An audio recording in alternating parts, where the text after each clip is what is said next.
We begin in the shadows of a palace, on the precipice of a war that will tear an empire apart.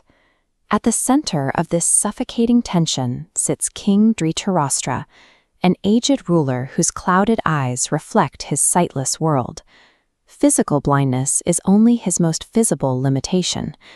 Dhritarashtra is paralyzed by an ego-driven sense of I-ness, a self-centeredness that obscures his judgment more thoroughly than his failing eyes ever could. He is consumed by a desperate attachment to his throne. Every ounce of his royal authority is tied to an anxious need to hold his kingdom, and that psychological tension bleeds into the heavy, incense-filled air of the chamber. Terrified of losing power and seeing his lineage erased, he has built an impenetrable wall of denial. This fear isolates him, cutting him off from the objective reality of the crisis unfolding outside his doors. The king's physical state mirrors his spiritual ignorance. He has trapped himself in a vacuum of truth, a void so severe it requires an external force to bring the world back into focus. That focus is forced into existence by a single pivotal question. Sitting in the dark, the king asks what his people, specifically using the word mamaka, meaning my sons, are doing on the battlefield. That word choice reveals his bias. By drawing a hard line between his sons and everyone else, he frames the impending violence through the lens of a narrow, selfish attachment to his own bloodline. This creates a dangerous instability. When a ruler allows a personal ego to dictate the movement of armies, the result is unavoidable ruin for the entire civilization. Yet this flawed inquiry serves as a necessary trigger. Dhritarashtra's fear-driven question is the exact spark needed to initiate a confrontation with the truth. To answer the king, we turn to his foil, the sage Sanjaya.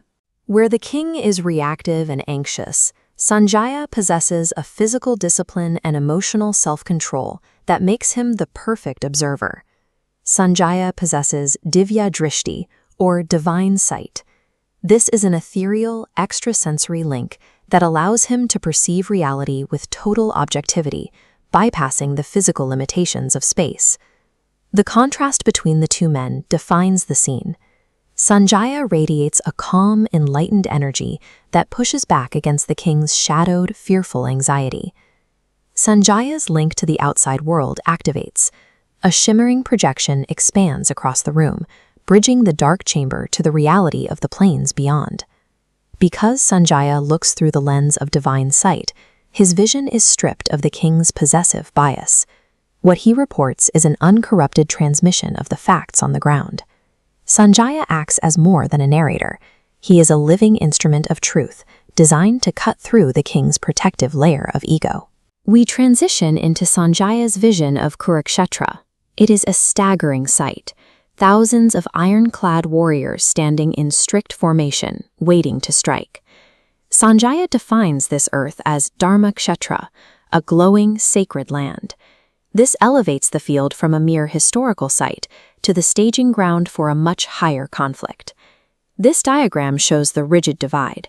On the left, dark geometric formations of the Kaurava army lock into position.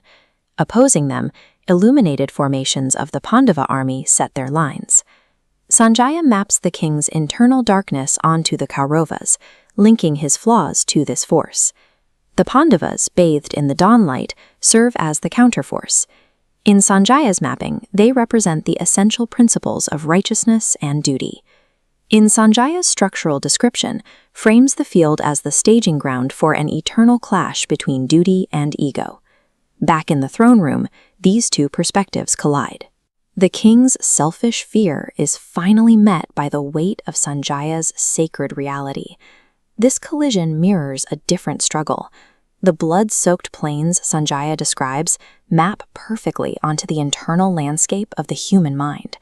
The armies reflect a daily struggle against personal ego and attachments. The same fear that paralyzed the king is the conflict driving the entire text. The physical violence of the armies is eclipsed by a shift in focus. As the storm clouds swirl above the palace balcony, the tactical war gives way to a dialogue between a warrior and his divine guide, a conversation that transforms the moment into a universal discourse.